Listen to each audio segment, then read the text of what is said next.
Good evening, everyone. It's Alex, and I'm going to show you how to set your computer up for development for Git, Visual Studio, um, and to get it all configured with GitHub. So this is going to be like a 2 or 3 part video here. I'm recording this. I've done this before in previous videos, but I've never done anything with so much detail. So what I'm going to do is I'm going to go ahead and open up a web browser, and I'm doing this all from scratch. So the computer that I'm working on right now is a repurposed computer that I've had. It's kind of sitting around, and um, I decided to go ahead and throw Windows on it and move it into my room here. So here we go. So the first thing we're going to do is we're going to try to download Visual Studio.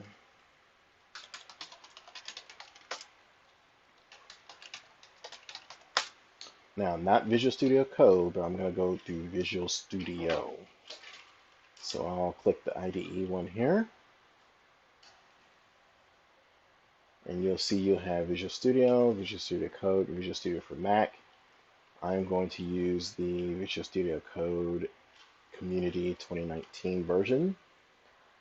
It's going to tell me, yep, you've got some stuff to download. Now I'm going to go ahead and guess that there's some other things I'll probably need to download to make this work, like the .NET framework and some other things, probably .NET Core SDKs and stuff like that. So I'll go ahead and open up the Visual Studio Community,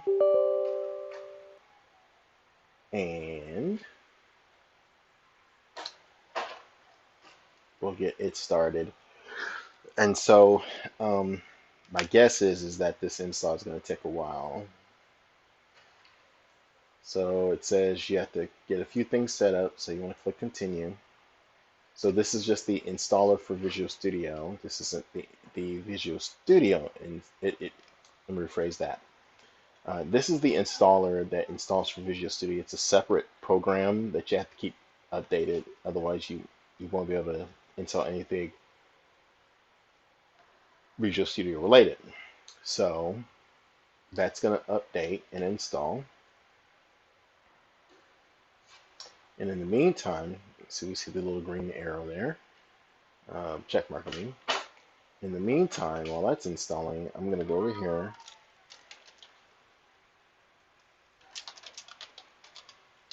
and get to Git for Windows. We're going to download the 64-bit setup there. And that's going to download there. So here's our Visual Studio installer, and it's installing stuff.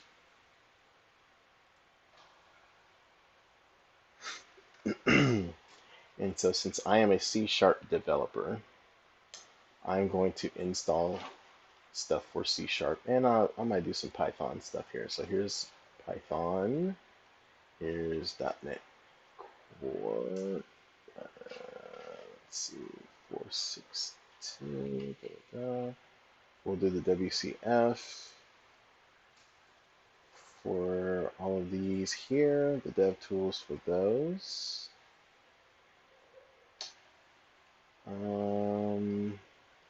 Put that one there. And we'll call that good. Now it's 9 gigs, so it's going to take a minute on this one here. Oh, wait, let's see what we got on this one here. Okay.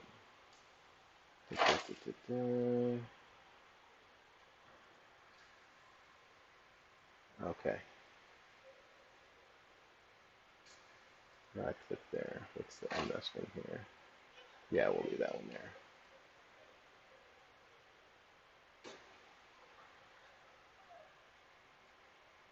Yeah, we'll do that one. Okay, so let's go ahead and click install, and we'll let that cook in the background. While that's cooking in the background, I'm going to go ahead and open up Git and get Git installed too.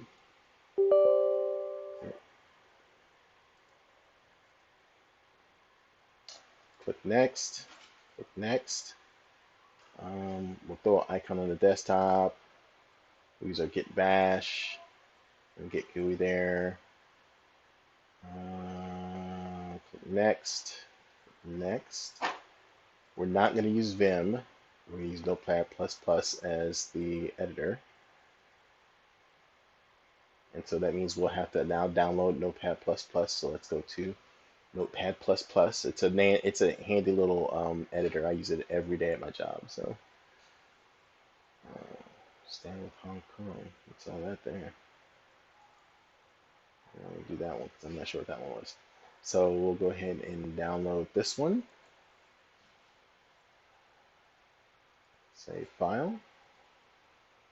Doesn't take long. We'll install Notepad++.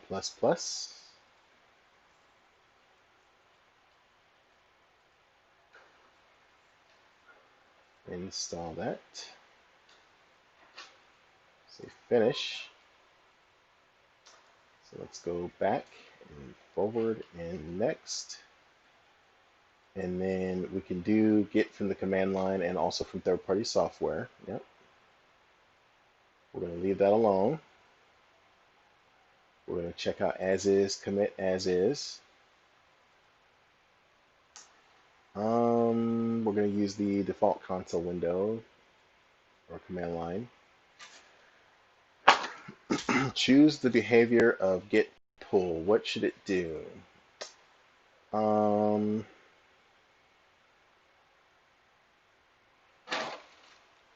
leave that alone. And then we'll use the Git credential manager. And you'll notice you need .NET Framework 4.51 or later. Click next. Leave that alone. Don't install anything experimental. So that's installing. This is still going in the background here. I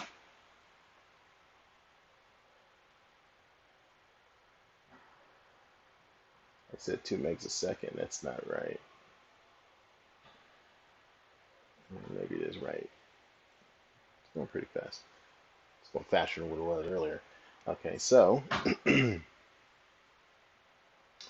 Git is installing and it will be done here.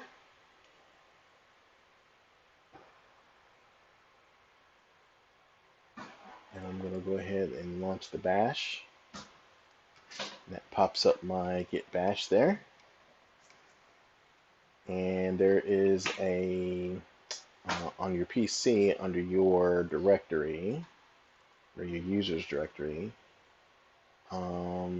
should have a, go back one. Or maybe it's because I configured it the right way the first time. Is it in here? No. Documents? No. If you configure it with the Vim, there is usually a config file in here that you can go through and reset it. So I'm guessing since oh wait, here's what I can do. I need to check my, one other thing that you should do when you're looking at your,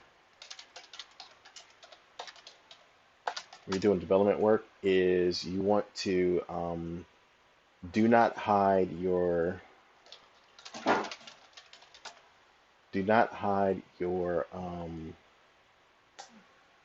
folders. You want to use your folders here. So there's a couple of things we're going to change on here real quick. Get out of there. And let's go small icons there.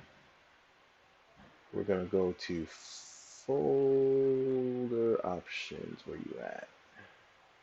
I think this is it. File Explorer options. They changed that. Yeah. So what you want to do is click View, display the full path in the title bar, and you want to click Show Hidden Files, Folders, and Drives, and you don't want to hide those extensions for known file types. You always want to show that. Say Apply. Say OK. So now I think I just launched the Windows Store by accident. I did. All right, so here's what you can see. We have another file here that popped up. So edit it with Notepad++ real quick. And that's just the history of the commands that I've typed in for bash. Our Visual Studio installer is still going.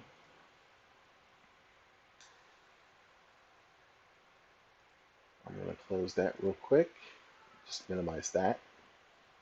I don't need that anymore. And now,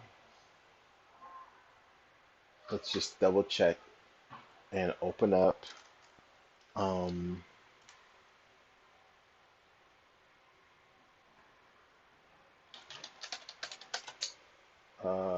going to open up, not command line, PowerShell.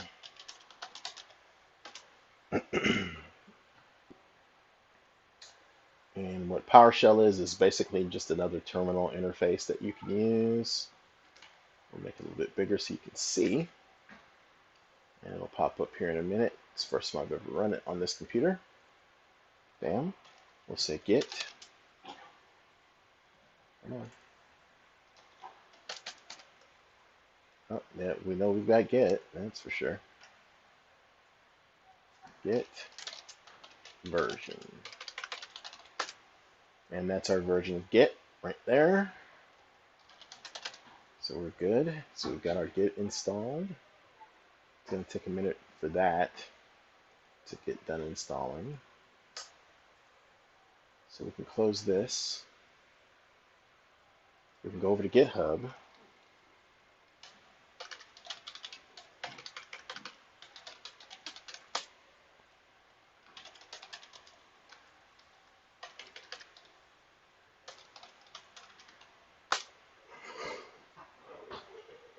And let's go ahead and get signed in here.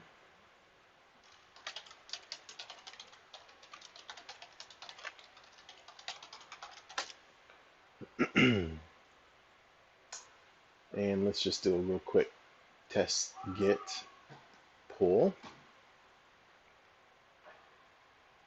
So we've got some C# here. Now let's not pull that one in. We will pull in this one here. And so I'm going to click down code, copy that.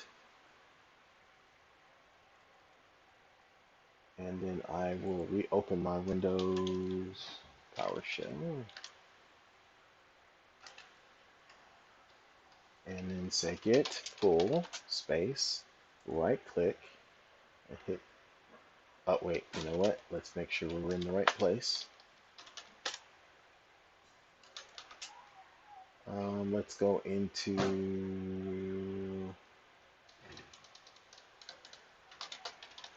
documents. And we'll create a new, now let's do the git pull in here. Git pull,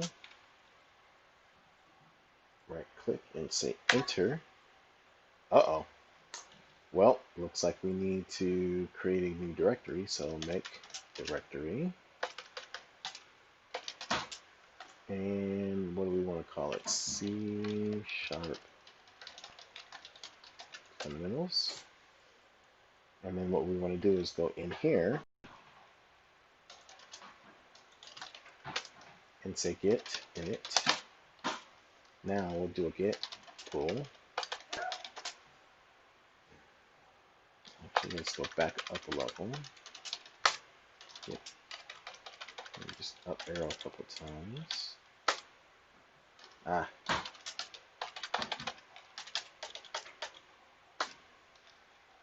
And now do the git pull. There we go. Might ask us to authenticate.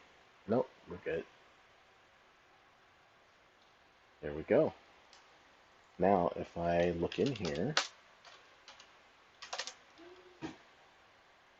there's our code.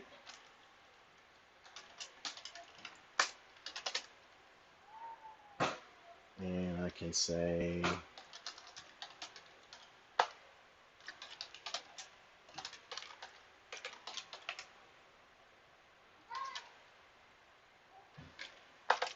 Come on. I